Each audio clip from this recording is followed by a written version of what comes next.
ओम श्री गुरुवे नमः। ओम श्री गुरुवे नमः। ओम श्री गुरुवे नमः।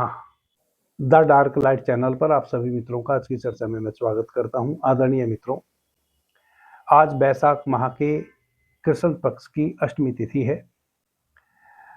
अष्टमी तिथि को भगवान शिव के काल भैरव स्वरूप भगवान भैरव की पूजा प्रार्थना का दिवस है। आज के दिन भगवान भैरव से प्रार्थना करते हैं, उनकी पूजा करते हैं, भगवान भैरव का ध्यान करते हैं, तो जितनी भी नकारात्मक ऊर्जा, चाहे वह व्याधि के रूप में हमारे शरीर में प्रवेश कर गई हो या हमारे परिवेश में किसी भी रूप में मौजूद हो, जिसके कारण नाना प्रकार की समस्याएं हमें घर से लेकर बाहर तक, हमारे व्यवसाय में, नौकरी में, सभी जगह कभी कभी हमें सामना करना पड़ता है नकारात्मकता का, या कोई दुश्मन किसी भी रूप में हावी है हम पे, या कोई दुश्मन जन्म ले चुका है जो आज नहीं कल दुश्मनी के भाव से कहीं ना कहीं हमारे आड़े आएगा। भगवान भैरव के स्वरूप की पूजा प्रार्थना ध्यान करने से सभी प्रकार की नकारात्मक ऊर्जाएं और किसी भी रूप में यदि हमारा कोई शत्रु कहीं भी है, वह शांत हो जाता है। पूर्व के समय से ही यह मान्यता चली आ रही है कि काल अष्टमी के दिन यदि हम भगवान भैरव की पूजा प्रार्थना करते हैं तो हमारे जीवन में सुख, शांति, समृद्धि आती है। नकारात्मकता से, नेगेटिव चीजों से हमारा छुटकारा होता है और जीवन आनंद में बीतने लगता है। आदरणीय मित्रों, अष्टमी तिथि यूं तो 9 अप्रैल रात्रि से ही शुरू हो जाएगी। 10 अप्रैल यानी कि आज पूरा दिन अष्टमी तिथि रहने वाली है, रात्रि 11:15 तक। भगवान भैरव की पूजा प्रार्थना आपने 2 हिस्सों में करनी है। एक हिस्से में तो आप सुबह में सूर्योदय से पहले स्नान इत्यादि करके भगवान भैरव का ध्यान करेंगे, और एक हिस्से में सही अर्धरात्रि में भगवान भैरव के मंत्र का उच्चारण करेंगे रुद्राक्ष की माला पर।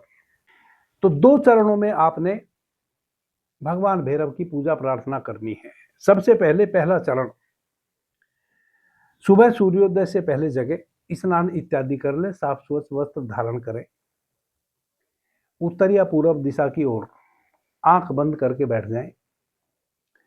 भगवान भैरव की मूर्ति यदि आपके पास है तो उसको अपने समक्ष स्थापित कर ले, फूल इत्यादि, धूप इत्यादि, अगरबत्ती इत्यादि अर्पित करें। यदि नहीं है कोई बात नहीं, एक जल का लोटा पास में रख लें, आंख बंद करें।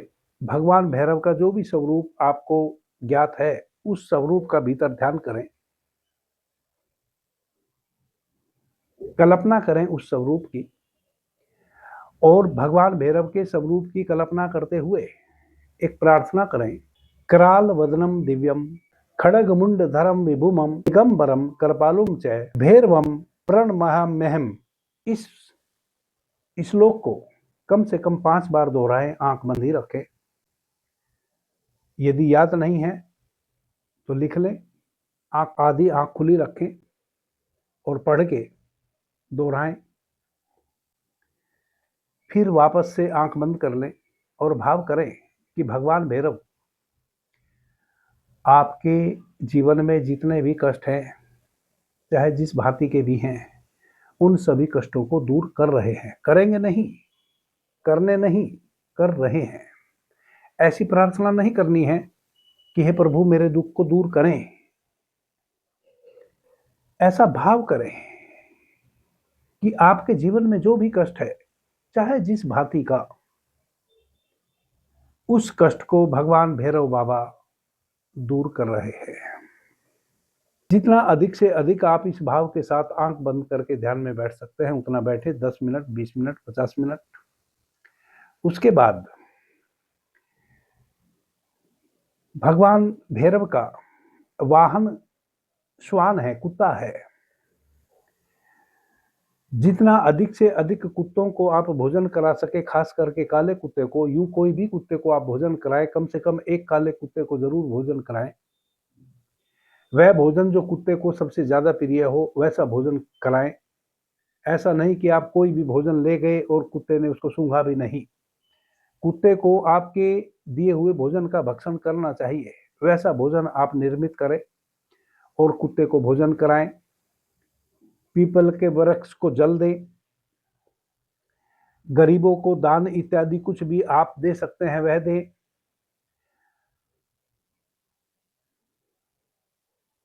पूरा दिन कोशिश करें कि आपकी वाणी से एक भी असत्य वचन ना निकले।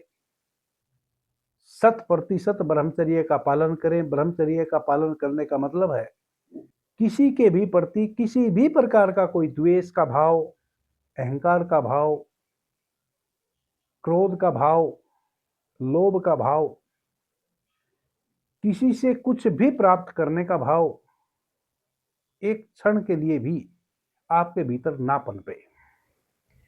यह हो जाएगा आपका संपूर्ण ब्रह्मचर्य का पालन। सबसे ज्यादा अब्रह्मचर्य की स्थिति मानसिक रूप से बनती है हमारे भीतर। तो मानसिक रूप से भी आप ब्रह्मचर्य का पालन करें, यानी कि किसी भी निकृष्ट विचार को भीतर उठने ना दें।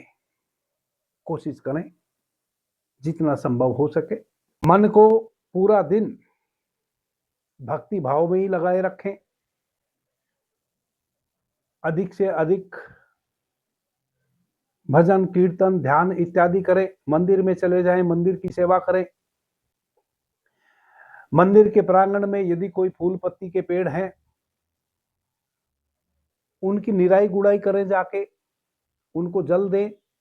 जितना आप मंदिर में जाके सेवा कर सकते हो, केवल मंदिर की मूर्ति की नहीं, जो भी मंदिर में आपको वैसा लगे कि इसमें आप अपना योगदान कर सकते हैं, चाहे तो झाड़ू लेके झाड़ू ही लगाने लग जाएं, कहीं कूड़ा कबाड़ा पड़ा हो उसको इकट्ठा करके बाहर कर दें, कुछ भी वैसा, यानी कि सेवा भाव में बने रहें। रात्रि में एक रुद्राक्ष की माला यदि पहले से आपके पास है तो वह ले लें। यदि आप धारण किए हुए हैं तो अपने गले की ही रुद्राक्ष की माला आप निकाल लें, पहले से यदि पहनते हैं। नहीं तो एक नई रुद्राक्ष की माला खरीद के ले आए। सही रात्रि 12 बजे एक तेल का दीपक जला के उत्तर दिशा में बैठ जाए। ओम काल भैरवाय नमः, ओम काल भैरवाय नमः, ओम काल भैरवाय नमः मंत्र का 108 टाइम उच्चारण करें। कम से कम एक माला तो करें ही करें। यदि आप 11 माला कर सकते हैं तो और भी शुभ है। ध्यान रखें, जब भी हम कभी भी पूर्व से विधान है पूजा प्रार्थना इत्यादि करते हैं तो एक लोटा जल अपने बगल में जरूर रख लेते हैं, क्योंकि जो भी भाव हमारा उस समय होता है वह जल उस भाव को अपने में ऑब्जर्व कर लेता है। चाहे हमारे कोई भी संस्कार हो, चाहे विवाह का संस्कार हो, उपनयन संस्कार हो, सनातन धर्म के मानने वाले जो सनातनी हैं उनमें जितने भी प्रकार के संस्कार डाले जाते हैं, सभी संस्कार डालने के समय कहें कि किसी भी प्रकार की पूजा प्रार्थना करने के समय जल का लोटा पास में जरूर रखते हैं, क्योंकि अंततः आपके द्वारा कोई भी किया हुआ पूजा प्रार्थना का अभ्यास या मंत्र का उच्चारण वह जल ही अपने में ऑब्जर्व करता है और उसी का फिर हम याचमन करते हैं। तो एक माला या एक से अधिक 11 माला करके आप वापस से उस माला को अपने लेफ्ट हाथ में, हाथ की हथेली में रख लें और राइट हैंड से ऐसे दबा के रखें। वापस से आंख बंद कर लें और भाव करें कि भगवान भैरव की कृपा मुझ पर बरस रही है। भगवान भैरव की शक्ति मेरी इस माला में प्रज्वलित हो गई है और मेरे बगल में जो जल का लोटा भरा रखा है उस जल में भी भगवान भैरव की शक्ति ऑब्जर्व हो गई है और उस जल के छींटे अपने ऊपर मारें, थोड़ा उस जल का याचमन करें। अपने घर में या पूरे अपने कहीं भी परिवेश में, आपकी दुकान में, आपके खेत में, खलिहान में, कहीं भी, या आपके परिवार में कोई भी वैसा व्यक्ति है जिसको आपने ऐसा लगता है कि कुछ भी नकारात्मक उसको छुए हुए है या वह नकारात्मक नेगेटिव कार्यों में अधिक मन लगाता है, तो उसको याचमन कराएं। अपने पूरे घर के चारों तरफ उस जल को छीटें, घर के भीतर भी छीट दें। थोड़े दूसरे पानी में थोड़ा सा जल इस जल में से मिला के अपने खेत खलिहान दुकान इत्यादि जहां भी आपके परिवेश में कहीं भी आप कार्य करते हैं वहां भी छीट दें। इस प्रकार से भगवान भैरव की पूजा प्रार्थना करने से आपके जीवन की सारी नकारात्मक ऊर्जाएं छट जाएंगी। आपके जो बैरी हैं, जो दुश्मन हैं, वह शांत हो जाएंगे। आपकी रुद्राक्ष की माला जब भी कभी भी आप भगवान शिव के पंचाक्षर मंत्र ओम नमः शिवाय का उच्चारण करें या भगवान भैरव की कभी भी आप पूजा प्रार्थना करें, इसी माला का प्रयोग करें। बाकी और किसी दूसरे मंत्र का प्रयोग इस माला पर कभी ना करें। आप इस माला को चाहे तो धारण भी कर लें, रात्रि में सोने के समय हमेशा निकाल के रख दें, सुबह स्नान इत्यादि करके वापस फिर धारण कर लें। नहीं तो आप इस माला को सुरक्षित अपने घर में रख दें। कभी भी जब वैसे क्षण आवे जब भगवान शिव की पूजा प्रार्थना करने की स्थिति बने या वापस से भगवान काल भैरव की पूजा प्रार्थना करने की स्थिति बने, तब फिर आप इस माला पर ही भगवान शिव के अलग अलग रूपों से संबंधित मंत्रों का उच्चारण कर सकते हैं। अभी के लिए इतना ही। आपने मुझे ध्यान से प्रेम से सुना, उससे मैं बहुत अनुग्रहित हूँ। सभी मित्रों को मेरा प्रणाम, धन्यवाद। जय श्री राम।